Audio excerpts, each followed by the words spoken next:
দর্শক, নানা সময়ে নানা বিতর্কের জন্ম দেওয়া উপদেষ্টা আসিফ মাহমুদ সজীব ভুঁইয়া গতকালকে বিমানবন্দরে পিস্তলের ম্যাগাজিন ব্যাগে নিয়ে গিয়েছিলেন। সেই কাণ্ড নিয়ে এক ধরনের হুলস্থুল কারবার শুরু হয়েছে। তিনি প্রথমেই যদি ব্যাপারটাতে খুবই পজিটিভলি নিজের আত্মপক্ষ সমর্থন করে একটা পত্রিকায় বিবৃতি দিতেন, তাহলে হয়তো ব্যাপারটা পরিস্থিতিটা ঘোলাটে হতো না। কিন্তু অভিযোগ উঠেছে তিনি তার মাধ্যমে গণমাধ্যমের উপরে চাপ প্রয়োগ করে তার সংবাদ ফেলে দেওয়া এবং তার সংবাদ না করার জন্য ঘটনা ঘটানো হয়েছে, এবং অভিযোগটা বেশ উল্লেখযোগ্য কিছু সাংবাদিকের পক্ষ থেকে এসেছে। সেই অভিযোগ যখন এসেছে তখন আসিফ মাহমুদ সজীব ভুঁইয়া বলেছেন যে তার বৈধ লাইসেন্সকৃত অস্ত্র রয়েছে। বৈধ লাইসেন্সকৃত অস্ত্র নিতে হলে বেশ কিছু ক্রাইটেরিয়া মানতে হয়, যেমন তার বয়স কমপক্ষে 30 বছর হতে হয়, কমপক্ষে 3 বছরের যে তিনি কর দিয়েছেন এবং সেটাও পিস্তলের ক্ষেত্রে 3 লক্ষ টাকা, শটগানের ক্ষেত্রে 1 লক্ষ টাকা নিয়মিত বিগত 3 বছর যখন আবেদন করছেন তার বিগত 3 বছর তিনি তার ইনকামের ট্যাক্স দিয়েছেন 3 লক্ষ টাকা। এসহ বেশ কিছু কাগজপত্র তাকে দাখিল করতে হয় বৈধ অস্ত্র নিতে হলে। সেখানেই নতুন বিতর্ক যেটা উঠেছে সেটা হচ্ছে যে আসিফ মাহমুদ সজীব ভুঁইয়া তার কাছে বৈধ অস্ত্র রয়েছে, লাইসেন্সকৃত অস্ত্র রয়েছে এই কথা বলে সম্ভবত আরও বেশি বিপদে পড়ে গেলেন। কারণ প্রশ্ন উঠেছে অনেকগুলো যে তিনি সেই ক্রাইটেরিয়াগুলো পূরণ করতে পেরেছেন কিনা, নাকি উপদেষ্টা হিসেবে কিংবা জুলাই আন্দোলনের যে ক্রেডিট সেই ক্রেডিট দিয়ে প্রেশার দিয়ে এক ধরনের তিনি এটা অর্জন করেছেন। সেই আলোচনা, সেই ব্যাখ্যাতেই যাব যে আসিফ মাহমুদ সজীব ভুঁইয়ার লাইসেন্স পাওয়ার, অস্ত্রের লাইসেন্স পাওয়ার যোগ্যতা আদতে আছে কিনা। থাকবেন পলিটিক্স টিভির নিয়মিত আয়োজনে। বলছিলাম আসিফ মাহমুদ সজীব ভুঁইয়া যে বৈধ লাইসেন্সকৃত অস্ত্রের কথা বলেছেন, সেই অস্ত্র বাংলাদেশ সরকারের কাছ থেকে সেই লাইসেন্স পাওয়ার তার যোগ্যতা আছে কিনা, লাইসেন্স পাওয়ার ক্ষেত্রে যে যে শর্ত আছে সেই শর্তগুলো তিনি পূরণ করেছেন কিনা। এই ব্যাপারে আল জাজিরার সাংবাদিক জুলকারনাইন শাহের একটি ফেসবুকে পোস্ট করেছেন। পরপর 2-3টা তিনি পোস্ট করেছেন। প্রথম পোস্টে তিনি গণমাধ্যমকে প্রেশার ক্রিয়েট করে এই তার বিরুদ্ধে যে সংবাদ সেগুলো ফেলে দেওয়ার অভিযোগ করেছেন, এবং পরের পোস্টে তিনি প্রশ্ন করেছেন যে আসিফ মাহমুদ সজীব ভুঁইয়ার লাইসেন্স পাওয়ার যোগ্যতা রয়েছে কিনা। সেখানেই তিনি বলছেন যে তার পোস্ট আপনারা দেখে নিতে পারেন। সেখানেই তিনি বলছেন যে ব্যক্তিগত আগ্নেয়াস্ত্র লাইসেন্সের পেতে হলে আবেদনকারীকে অবশ্যই কিছু নিয়ম এবং শর্ত পূরণ করতে হয়। সেই শর্তের মধ্যে অন্যতম হচ্ছে তার বয়স 30 বছর হতে হয়, এবং যে করের কথা বললাম কর সহ অনেকগুলো ব্যাপার সামনে আসতে হয়। সেগুলো যেমন বলেছেন তেমনি শেষ পর্যন্ত বলেছেন যে বুঝলাম আপনি যে কোনোভাবে লাইসেন্স নিয়েছেন, কিন্তু প্রশ্ন হচ্ছে অস্ত্র কেনার টাকা কোথায় পেলেন আপনি।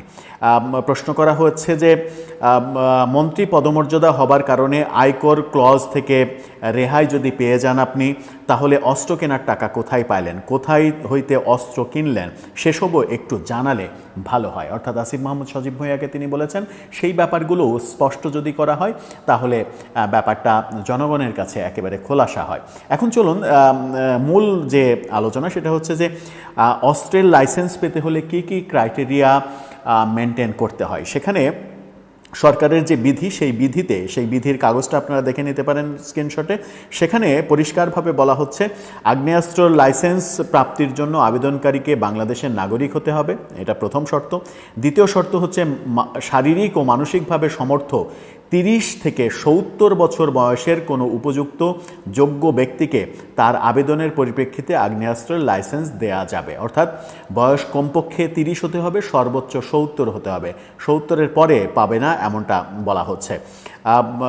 আবেদনকারীকে ব্যক্তি শ্রেণীর আয়করদাতা হতে হবে, অর্থাৎ তাকে নিয়মিত আয়কর দিতে হবে। আবেদনকারী কর্তৃক আবেদনের পূর্ববর্তী 3 বছরে ধারাবাহিকভাবে পিস্তল, রিভলভার, রাইফেল এর ক্ষেত্রে ন্যূনতম 3 লক্ষ টাকা এবং শর্টগানের ক্ষেত্রে ন্যূনতম 1 লক্ষ টাকা আয়কর দিতে হবে।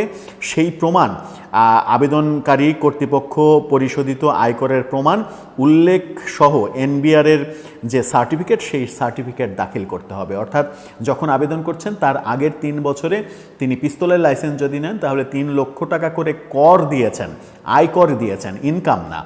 ইনকামের যে কর সেই কর 3 লক্ষ টাকা মিনিমাম সেটা দিয়েছেন, সেটার প্রমাণপত্র দিতে হবে। প্রবাসী ক্ষেত্রে বাংলাদেশি দ্বৈত নাগরিকের ক্ষেত্রে আরও কিছু ক্লজ রয়েছে যে দ্বৈত নাগরিকের আসিফ মাহমুদ সজীব ভুঁইয়ার ব্যাপারে যেহেতু দ্বৈত নাগরিকত্ব কিংবা প্রবাসীর টার্ম নেই, সুতরাং সেটা আলোচনা করে লাভ নেই। সর্বোচ্চ লাইসেন্স এবং আগ্নেয়াস্ত্রের সংখ্যা সেখানেও বলা হয়েছে যে পিস্তল, রিভলভার, শর্টগান, এনপিবি রাইফেল অস্ত্রের ক্ষেত্রে একজন ব্যক্তি সর্বোচ্চ 2টি অস্ত্রের লাইসেন্স পাবে, এর বেশি লাইসেন্স পাবে না। এই ব্যাপারটা স্পষ্ট করা হচ্ছে। এখন আসেন ব্যাপারগুলো স্পষ্ট হয়। সেটা হচ্ছে যে প্রথম ক্রাইটেরিয়া তার বয়স 30 হতে হবে। উইকিপিডিয়া বলছে, উইকিপিডিয়ার আপনারা কয়েকটা স্ক্রিনশট, উইকিপিডিয়া যেখানে তার বায়োগ্রাফি রয়েছে সেখানে তার ডিটেল, তিনি যে উপদেষ্টা সহ তার ডিটেল রয়েছে, সেই ডিটেলে পার্সোনাল ডিটেলে যেটা আছে সেটা হচ্ছে আসিফ মাহমুদ সজীব ভুঁইয়া। আপনারা স্পেসিফিক সেটা দেখে নিতে পারেন। অনেক কথা রয়েছে, স্পেসিফিক প্রসঙ্গে আসি। তার জন্ম হচ্ছে 14 জুলাই 1998, 1998, Muradnagar, Chittagong division, Bangladesh. Education Dhaka university, university of Dhaka, Adamjee cantonment college, north south university. তার occupation adviser, social activist, profession student activist, human rights activist, এগুলো লেখা আছে। অর্থাৎ তার জন্ম 14 জুলাই 1998 সালে উইকিপিডিয়ার তথ্য মতে। উইকিপিডিয়াতে সার্টিফিকেটের বয়সই নিশ্চয় দেয়া আছে। এখন উইকিপিডিয়ার তথ্য মতে তার বয়স কত? তার বয়স এখনও 27 পূর্ণ হয়নি। 27 পূর্ণ যদি না হয় তাহলে আরও যতদিন আগে তিনি লাইসেন্স নিয়েছেন অস্ত্রের, ধরে নেওয়া যাক যে আরও যদি 6 মাস কিংবা 10 মাস আগে তিনি লাইসেন্স নিয়ে থাকেন, তাহলে তার বয়স তখন ছিল 26 বছর। 26 বছর বয়সে তিনি কিভাবে লাইসেন্স পেলেন? এটা কোনোভাবেই পাওয়ার কথা নয়, এটা ক্রাইটেরিয়ার মধ্যে পড়ে না। তার মানে হচ্ছে যে তিনি যদি অস্ত্রের লাইসেন্স নিয়ে থাকেন তাহলে সরকারের নিয়ম ভঙ্গ করে, জুলাই বিপ্লবের ক্রেডিট দিয়ে প্রভাবিত করে, নিয়মের ব্যত্যয় ঘটিয়ে এবং উপদেষ্টার পদ ব্যবহার করে তিনি এটা নিয়েছেন। তাহলে কোনটা করেছেন, কোনটা সত্য? সত্য যদি হয় তার কথা যে তার কাছে লাইসেন্সধারী অস্ত্র, লাইসেন্স করা অস্ত্র রয়েছে, মানে অস্ত্রের লাইসেন্স রয়েছে, তাহলে তাকে 30 বছর বয়সী হতে হবে। এবং কর দেওয়ার ক্ষেত্রে, সেই ক্ষেত্রে তার আয়কর রিটার্ন যেহেতু এখানে দেখার কিংবা প্রমাণ দেওয়ার অপশন নেই, তবে তিনি সদ্য ছাত্রত্ব শেষ করেছেন।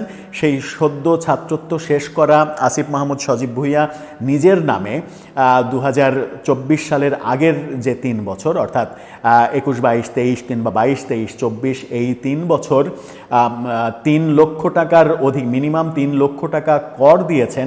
এই সার্টিফিকেট কি তিনি জমা দিতে পেরেছেন? সেটাও একটা বড় প্রশ্ন। কারণ আসিফ মাহমুদ সজীব ভুঁইয়া বিভিন্ন সময় এই ছাত্র উপদেষ্টা এবং ছাত্রদের নেতারা বলেই আসছেন যে তারা সদ্য ছাত্রত্ব শেষ করেছেন এবং আসিফ মাহমুদ সজীব ভুঁইয়ার কিন্তু কোনো পেশা নেই। হাসনাত আবদুল্লার ক্ষেত্রে হাসনাত আবদুল্লাহ তার কোচিং ব্যবসা রয়েছে, কোচিংয়ে টিচারি করেন, এরকম নানা ব্যাপারের সঙ্গে তিনি সম্পৃক্ত, এটা কিন্তু বহুবার তিনি বলেছেন। কিন্তু নাহিদ ইসলাম, আসিফ মাহমুদ সজীব ভুঁইয়া, সার্জিস আলম, তাদেরকে কিন্তু কোনো পেশার সঙ্গে জড়িত এটা কিন্তু এখন পর্যন্ত আমরা জানি না। আমরা জানি তারা ছাত্র এবং ছাত্র থেকেই সরাসরি উপদেষ্টা হয়েছেন। সুতরাং আয়কর দেওয়ার ব্যাপারটাও সামনে এসে যাচ্ছে। তাহলে আমরা কোনটাকে সত্য ধরে নেব? আইদার তার কাছে অস্ত্রের লাইসেন্স নেই, অথবা তিনি অস্ত্রের লাইসেন্স নিতে গিয়ে আইনের ব্যত্যয় ঘটিয়েছেন। তো আমরা যে নতুন বাংলাদেশের স্বপ্ন দেখছি, নতুন বাংলাদেশ তৈরি করতে যাচ্ছি, সেই নতুন বাংলাদেশ তৈরি করার ক্ষেত্রে এই আইন লঙ্ঘন করাটাও কি একটা বড় ধরনের ব্যত্যয় নয়? সেই প্রশ্নটা আসছে। আবার এই 5 আগস্ট অভ্যুত্থানের পরে ৮ আগস্ট সরকার দায়িত্ব নেওয়ার পরে একটা প্রজ্ঞাপন জারি করা হয়েছিল যে 2024 সাল পর্যন্ত যত অস্ত্রের লাইসেন্স নেওয়া আছে সমস্ত বৈধ অস্ত্রের লাইসেন্স কিন্তু স্থগিত করে দেওয়া হয়েছিল, বাতিল করে দেওয়া হয়েছিল। যদি 24 সালের আগে তার অস্ত্র নেওয়া থাকে তাহলেও তার সেই লাইসেন্স বাতিল হয়ে যাওয়ার কথা। অনেক প্রসঙ্গই আসছে। এখন জুলকারনাইন শাহের এই ডকুমেন্টসগুলো নিয়ে যে প্রশ্নটা করলেন সেই প্রশ্নের উত্তর নিশ্চয়ই আসিফ মাহমুদ সজীব ভুঁইয়া দেবেন এবং ব্যাপারগুলোকে পরিষ্কার করে জুলকারনাইন শাহেরকে বুঝিয়ে দেবেন যে আপনি যে প্রশ্ন করেছেন কিংবা সন্দেহ করছেন সেই সন্দেহগুলো মিথ্যা। আদতে প্রমাণ এটা। আমার বয়স 30 বছর হয়েছে, জন্ম তারিখ যেটা উইকিপিডিয়াতে লেখা আছে সেটাই দেখেন আমার এসএসসি সার্টিফিকেট। আমার জন্ম তারিখ এটা না, জন্ম তারিখ আরও 3 বছর আগে, এবং আমি এতদিন থেকে আরও 5 বছর আগে থেকে ব্যবসা করছি এবং আমার ব্যবসা খুবই লাভজনক ব্যবসা। 3 লাখ না তার চাইতে বেশি টাকা আমি নিয়মিত ট্যাক্স দিয়ে আসছি। ব্যাপারগুলো যদি জনসম্মুখে নিয়ে আসেন তাহলে এই বিতর্ক থেমে যাবে। আসিফ মাহমুদ সজীব ভুঁইয়া কি পারবেন ব্যাপারগুলোকে জনসম্মুখে আনতে, নাকি এই বিতর্ক থেকেই যাবে? জুলকারনাইন শাহের এই প্রশ্নের উত্তর জাতি পাবে না। দর্শক, আপনার কি মনে হয়? আপনার মতামত জানিয়ে লিখতে পারেন আমাদের কমেন্ট বক্সে।